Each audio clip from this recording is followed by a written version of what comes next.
Funny, isn't it, how the loudest moments in your life aren't the ones with noise, but the ones wrapped in silence, not the applause, not the screaming, not even the chaos, just stillness. That eerie, uncomfortable stillness where nothing seems to be happening and yet everything is shifting behind the curtain. See, people want burning bushes, thunder from the sky, dramatic announcements. They want the divine to show up like a fireworks display. But that's not how it really works. That's not how power moves, not when it's personal. You wake up one day and something feels off. Not wrong, not painful, not dramatic, just off. Like the world tilted a few degrees overnight and now every step you take feels slightly crooked. The coffee doesn't hit the same. The people you used to laugh with now sound like echoes. Even your own reflection seems to flinch when you look too long. But you can't quite explain it, can you? You just know something has shifted. That's how it starts. Not with trumpets or lightning bolts, with discomfort, with silence, with that weird, crawling awareness that what used to fit doesn't anymore. You try to ignore it, blame it on stress, diet, maybe a bad dream. You try to force yourself back into the mold, hang out with the same people, talk about the same nonsense, do the same routine.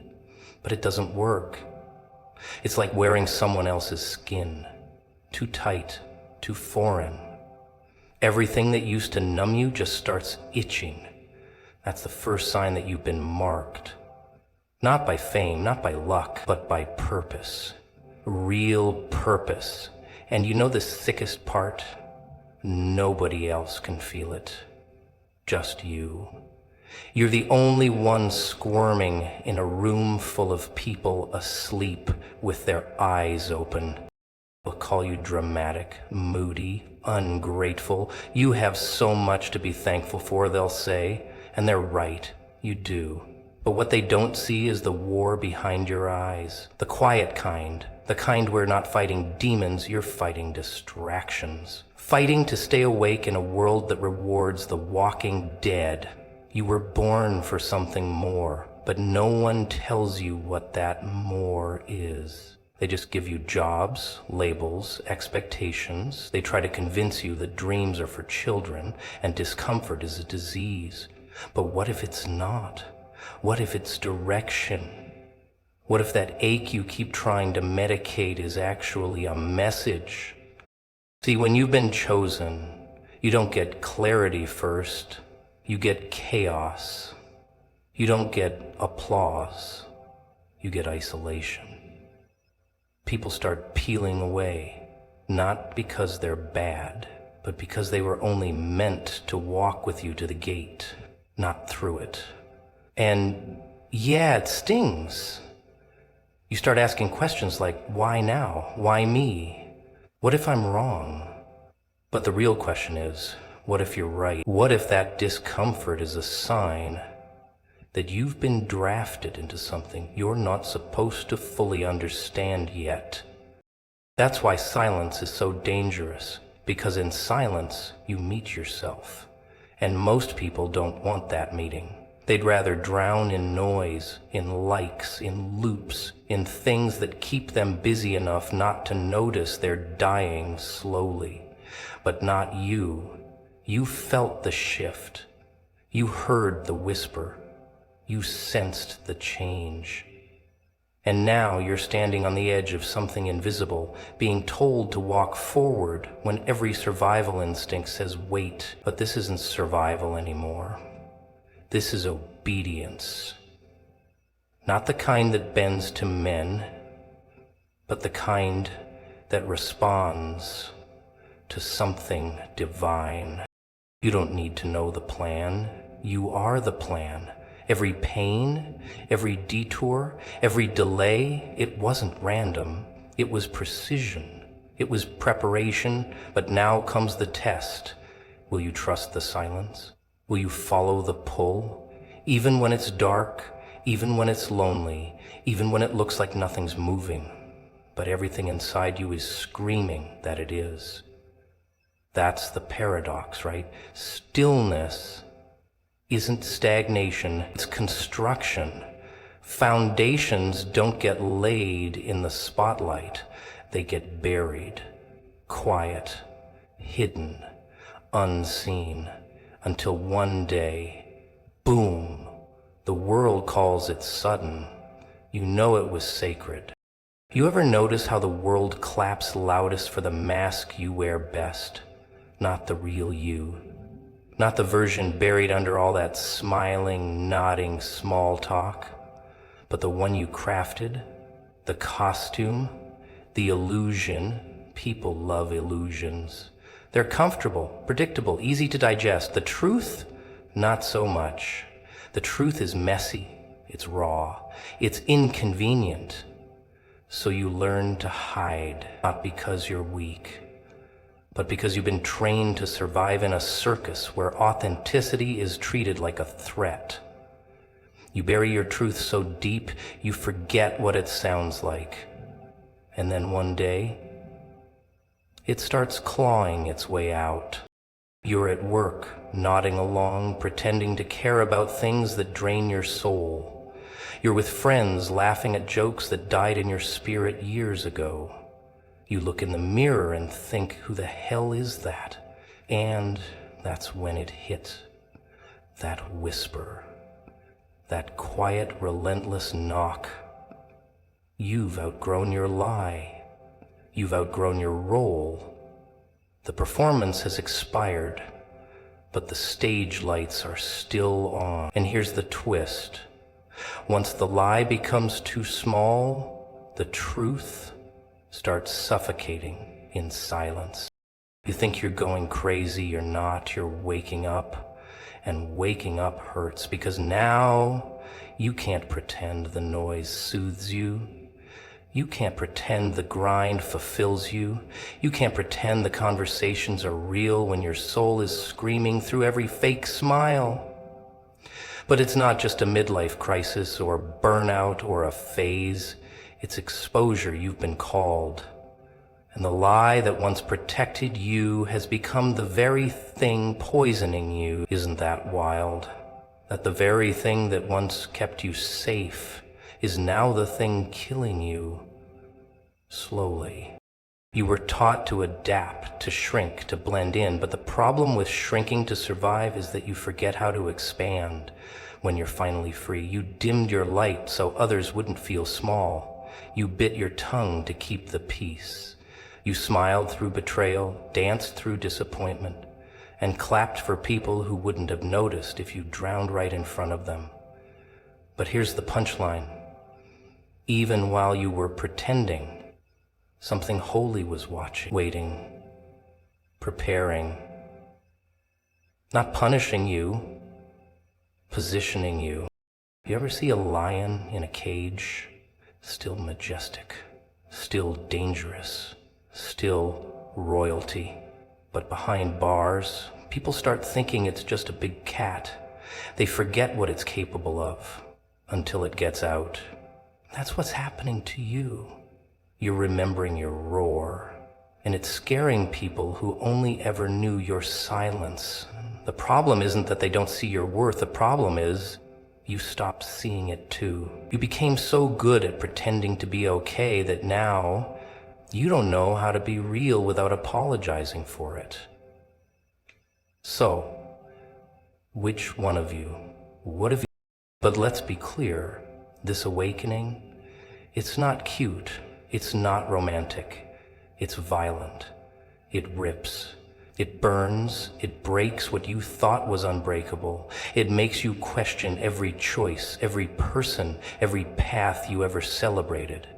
Because purpose doesn't come wrapped in comfort. It comes dressed as confusion. And it's always louder on the inside than the outside. That's why people miss it. They're waiting for a sign in the sky when the outside, that's why people miss it. They're waiting for a sign in the sky when the outside, that's why people miss it. They're waiting for a sign in the outside That's why people miss it. It's why people miss it. They're waiting for a sign in the outside. You keep asking for clarity, but clarity doesn't show up in the middle. It shows up after obedience. After you leave the job, cut the ties, burn the bridges, and leap without wings. That's when the picture clears up. That's when you realize it was never about the plan. It was about the courage, the audacity to believe you were made for more, even when nothing around you confirmed it. The madness to say this can't be it and actually do something about it. So here you are, on the edge of something you can't name, can't prove, can't explain, but it's real, it's alive. It's pulling you toward the version of yourself you were always meant to be. Not the version they clapped for, not the version they tolerated. The real you, the wild one, the unfiltered one. The you who stopped performing, stopped pleasing, stopped asking for permission to exist fully, loudly, dangerously. The you who isn't afraid to tell the truth, even when your voice shakes. They keep telling you to calm down, don't they? To be patient, be grateful, be realistic. They love that word, realistic. As if your dreams were some kind of disease they're trying to medicate, as if playing small is noble, as if the cage is safer than the sky. You ever notice how the people with no vision are always the loudest about what you shouldn't try? They talk like they know your limits better than your creator. But deep down, they're not trying to save you. They're trying to keep you from becoming the mirror that exposes what they never had the guts to chase. You were never meant to blend in. That ache you feel, that restlessness, that's not random. That's your inheritance knocking. That's your future screaming from the other side of the wall you've been too polite to tear down. You think your anxiety is a problem? Maybe it's prophecy. Maybe your mind is at war with your surroundings because your spirit already escaped and your body's still catching up. Ever think of that? That maybe your unease is the compass, not the curse. They taught you to be humble, but what they meant was stay small so we feel comfortable. They taught you not to ask for too much, but what they meant was don't rise so high we have to confront our own mediocrity. But here's the twist. The thing they call arrogance, it's just awareness. Awareness that you were never meant to rot in the middle. That something inside you refuses to die quietly. That you weren't born to just pay bills and make everyone else feel okay about their own abandonment of destiny. You ever walk into a room and instantly feel heavier? Like your presence makes the air dense? That's not ego, that's energy, and not everyone can handle it. You're the disruptor, the glitch in the matrix, the unspoken truth walking into rooms built on denial. And of course they'll label you intense, difficult, overbearing, but you weren't sent to be liked, you were sent to be light. And light doesn't negotiate with darkness. It exposes it, unapologetically. The thing is, the moment you start moving like you know who you are, you become dangerous. Not violent, dangerous. Because people can't control someone who doesn't fear rejection. You stop needing applause and suddenly their power over you evaporates. You stop seeking validation and they panic. Because control doesn't work without consent. That's the real rebellion, not chaos, not destruction, but clarity, a soul that refuses to shrink to fit. A mind that won't sit quietly in a corner just to keep the peace. That's when they start saying, you've changed. But you didn't change. You remembered. That's all. The world keeps selling comfort like it's salvation. Settle down, settle in, settle for what you're given. They want you asleep, numb, distracted. Why? Because someone awake is a threat. Someone awake starts asking questions. starts breaking cycles, starts building things that can't be controlled. And that's terrifying to a system built on dependency. But you've felt the crack. You've seen the glitch. You've tasted the other side, even if just for a moment. And now you can't go back. Not really. You can fake it for a while. Put the mask back on, play the role, but it won't stick. Not anymore. Because once you've seen your own power, once you've felt even a drop of what you're capable of, pretending gets harder. Your soul starts revolting against routine. Your energy starts rejecting environments that dishonor your calling. And people can sense it, even if they don't understand it. They feel your resistance, your intensity, and they'll try to make you doubt it, because if you stop doubting, they lose control. But here's the thing no one tells you. Becoming who you really are is violent. Not externally. Internally, you'll have to kill parts of yourself that were built for their approval. You'll have to bury versions of you that survived by staying silent.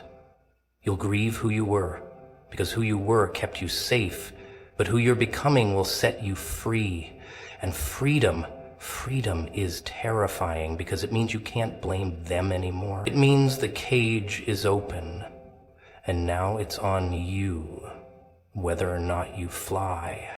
You ever feel like the noise just never stops? Like there's always something buzzing, tapping, whispering at the edge of your sanity, just loud enough to distract you, but not loud enough to confront? That's not an accident.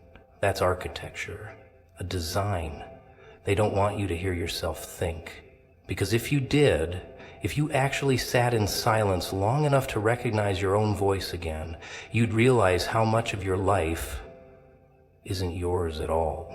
You've been hijacked, programmed, dressed up in ideas that don't belong to you, opinions you never questioned, goals you never wanted, desires you were taught to have, like some obedient pet chasing a treat it didn't ask for. They keep feeding you noise and calling it culture, scrolling, streaming, swiping. None of it satisfies, but all of it sedates. And here's the trick. They don't have to chain you if they can distract you. They don't have to stop your dream if they can drown it, dull it, smother it under layers of dopamine and drama until you can't even tell what you actually care about anymore. That's the real theft. Not your money, not your time, your attention. Because your attention is sacred. It's currency. And they've convinced you to spend it on garbage. Daily, hourly. Ever wonder why silence is so uncomfortable now? Why you can't even sit in a room without reaching for a screen like a reflex? Because you've been trained to escape yourself. Conditioned to treat stillness like a threat. Because in that stillness, the truth starts to show up. And the truth is inconvenient for the story you've been sold. The truth says you're not happy. The truth says you've been performing, pleasing, surviving, not living. The truth says you've betrayed parts of yourself just to fit into a life that was never built for your soul. But most people will never hear that truth. Not because it isn't speaking, but because they've forgotten how to listen. They've confused loud with important, movement with progress, busyness with purpose. But being busy isn't the same as being aligned. And if you're moving fast in the wrong direction, you're not growing, you're just getting lost faster. And deep down, you know it. You can feel it, that gnawing in your gut, that quiet rebellion inside you screaming to be heard. You're not broken. You're buried under expectations, under fear, under everyone else's opinions about who you should be and what you should want. And the longer you ignore that quiet voice, the one that whispers instead of shouts, the more it turns into pain, emotional, physical, existential. Pain isn't the problem, it's the alarm. But what do most people do when the alarm goes off? Hit snooze, numb it, run. But that doesn't make the fire go away. It just burns quietly until it consumes you from the inside out. You see, silence isn't empty. It's full of clarity, full of wisdom, full of answers you've been begging for in the chaos. But you can't receive the message if the frequency is jammed. You can't hear the calling if you're addicted to distraction. That's why solitude feels dangerous, because it strips away the noise and all that's left is you, raw, unfiltered, no masks. And that version of you, that's the one God is trying to speak to. Not the one you perform for the world, not the polished avatar, the real you. The one who still remembers why you came here. The one who hasn't been completely anesthetized by the circus. There's a reason the greatest revelations don't come in crowds. They come in caves, in deserts, in prisons. Isolation isn't punishment, it's preparation, it's recalibration. But we've built a world where loneliness is terrifying and silence is unbearable, so we never stay still long enough to receive anything meaningful. And yet, deep inside, there's a part of you that's starving for it. Starving for presence, for peace, for real. Not the curated nonsense, not the filtered fiction, just something, anything, that feels true again. But truth doesn't shout. It doesn't trend. It doesn't beg for your attention. It waits, patiently, silently, until you're ready to remember. Funny thing about pain, most people think it's something to escape, dodge, numb, or pray away. But what they don't realize is that pain is the most honest thing they've ever met. Pain doesn't lie. It doesn't sugarcoat. It doesn't care how popular you are, how many followers you've got, or how perfect your image looks from the outside. It gets under the skin, behind the mask, and grabs you right by the throat. Not to destroy you, no, that'd be too easy. Pain shows up to wake you up. See, you don't grow when everything's going well. You grow when you're uncomfortable. When your illusions crack. When the people you thought would never leave vanish without explanation. When the ground under you gives way and you're forced to crawl instead of walk. That's where you find out what you're made of, not when the sun is shining, but when the lights go out, when the applause stops, when the silence starts to echo. That's where the real game begins. But society has done a brilliant job of making people terrified of pain, conditioned them to avoid it at all costs. Pop a pill, scroll a little more, buy something shiny, get high, get numb, just don't feel it. Don't look it in the eye. But the problem is, what you run from controls you, and what you refuse to feel festers. See, pain is like a letter from your soul, sealed with fire. And every time you ignore it, it keeps writing, keeps burning, until you either read it or it consumes everything around you.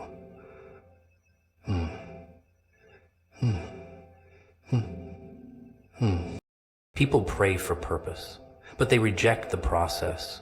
They want clarity, but avoid the chaos that clarity demands. Because to get to truth, you've got to tear down comfort. You've got to dismantle the fantasy you built to survive. And that hurts. It's supposed to. Transformation isn't neat. It's brutal. Like surgery with no anesthesia. It breaks. It cuts. It strips you of everything you thought you needed until all that's left is what's real. That's why pain is sacred. It doesn't just show you what's broken, it shows you what matters, who matters. It pulls the curtain back and reveals the actors you called friends, the cages you called safety, the addictions you called entertainment. It forces you to choose, repeat or evolve. And most people, they choose repeat, because pain gives you two roads: revelation or routine. And routine feels easier, familiar, deadly, but easier.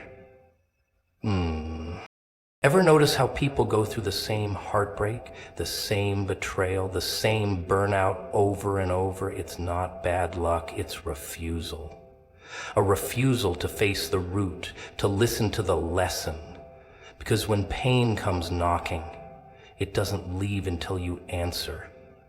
It'll disguise itself as depression, anxiety, anger, loneliness, until you finally sit down and ask, what are you trying to teach me? And oh, the answers, they don't come in words. They come in realizations, in shifts, in that one day you wake up and realize you're done. Done begging, done explaining, done pretending. That's when pain has done its job. Not when it disappears, but when it transforms you, when it takes all the shattered pieces and rearranges them into something stronger, something wiser, something unrecognizable to the version of you that thought comfort was the goal. But you can't fake this part. You can't shortcut it. You can't pretend you're healed just because you posted a quote about healing. The process doesn't care about your image. Pain doesn't play by society's rules. It's raw, it's primal, and it demands your full participation, not your performance, not your branding, just your presence, your willingness to sit in the fire and let it burn away everything that isn't true. And yet, that's where the beauty hides, not in the escape, but in the endurance, in staying present long enough to let the fire refine instead of destroy, in allowing yourself to be stripped so you can be rebuilt, not with old patterns, but with precision, with intention, because the person you become after pain, that's the one who can't be manipulated, who can't be broken the same way again, who knows their worth not because someone said it, but because they earned it in the dark when no one was watching.